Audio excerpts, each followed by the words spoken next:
ආයිබෝවන් The First Academy YouTube channel එකට පිවිසි ඔයාව මම ගොඩාක් සාදරෙන් පිළිගන්නවා. මේ පාර O level ලියන දූල පුතාලා වෙනුවෙන්මයි අද මම මේ වීඩියෝ එක අරගෙන ආවේ. ඔයාලා තාම මගේ channel එක subscribe කරලා නැත්නම් subscribe කරන්න දැන්ම. එතකොට තමා අපි ගේන ප්‍රශ්න පත්‍ර අනුමාන මේ හැමදේම ඔයාලට බලන්න පුළුවන් වෙන්නේ. අපි යමු එහෙනම් අද වීඩියෝ එකට. ඔයාලා හැම දිනාටම තියෙන ප්‍රශ්නයක් තමයි මේ පාර O level විභාගයේ ලේසි වෙයිද අමාරු වෙයිද කියන එක. මම නම් හිතන්නේ එහෙම වැඩ කරන කෙනෙක්ට විභාගය අමාරු වෙන්නේ නැහැ. පාඩම් වැඩ පේපර්ස් කරපු නැති අයට නම් ඔන්න අමාරු වෙයි.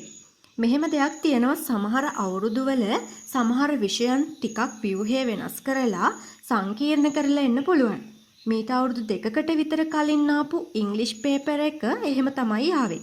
හැබැයි එහෙම මේ විෂයන් සංකීර්ණ වුණොත් හැමෝගෙම ලකුණු මට්ටම් අඩු වෙන නිසා A B C ඒ වගේම S සාමාර්ථ දෙන ලකුණු මට්ටම් පොඩ්ඩක් වෙනස් කරන්න පුළුවන්.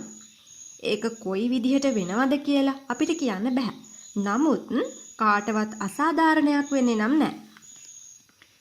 ඒ වගේම තමයි මතක තියාගන්න ඔයා බිඳුව මට්ටමේ හිටියත් මේ කාලේ හොඳ ලකුණු ගානකට යන්න පුළුවන්.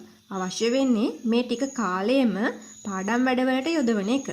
අනවශ්‍ය ලෙස ෆෝන් භාවිතය අඩු කරලා වෙන වැඩවලට වඩා මේකට අවධානය දෙන එක.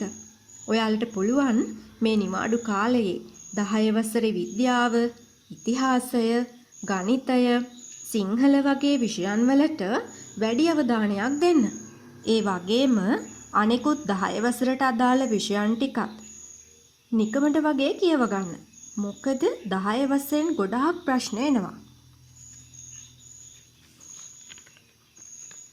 අපි අපේ channel එකෙන් සිංහල භාෂාව හා සාහිත්‍ය තුන කොටසට අදාළ කෙටි ප්‍රශ්න 100ක් විතර තියෙන පොතක් PDF එකක් විදිහට ඔයාලට දෙනවා.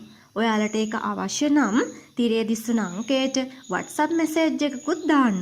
ඒ වගේම මගේ channel එකත් එක්ක එකතු වෙලා ඉන්න. මම ඉස්සරහට හැම විෂයකටම අදාළ අනුමාන ලබා දෙනවා ගිය සැරේ වගේම.